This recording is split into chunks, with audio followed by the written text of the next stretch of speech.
નમસ્કાર મિત્રો, ઇલેક્ટ્રિકલ દોસ્તમાં આપનું હાર્દિક સ્વાગત છે। અત્યારે ગરમીનો ટાઈમ છે અને આપણે રૂમ કે ઓફિસને ઠંડા રાખવા માટે એસીનો ઉપયોગ કરીએ છીએ। અમુક ટાઈમે આપણે બહાર ફરીને આવીએ તરત જ એસી ચાલુ કરીને તેનું ટેમ્પરેચર ઓછું કરી દઈએ છીએ તેવું વિચારીને કે જલ્દી રૂમ આપણો ઠંડો થઈ જાય, પરંતુ તેવું કરવાથી રૂમ જલ્દી ઠંડો થતો નથી। એસી એની ક્ષમતા આધારિત રૂમનું કુલિંગ કરે છે।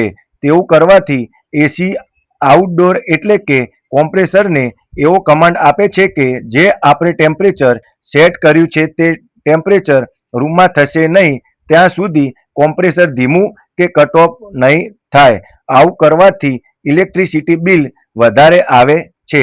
તો પછી આપણને એવો પ્રશ્ન થાય કે રૂમનું કુલિંગ જલ્દી કરવા માટે શું કરવું જોઈએ? રૂમ જલ્દી કુલિંગ કરવા માટે એસી સાથે પંખાને ચાલુ રાખવો જોઈએ, જેથી એસીની આવતી ઠંડી હવા રૂમમાં જલ્દી ફેલાય અને આમ કરવાથી રૂમનું કુલિંગ આપણું સેટ કરેલ ટેમ્પરેચર પર જલ્દી આવશે અને આઉટડોરનું કટ ઓફ જલ્દી થશે। તેથી ઇલેક્ટ્રિસિટીની બચત આપણે કરી શકીએ।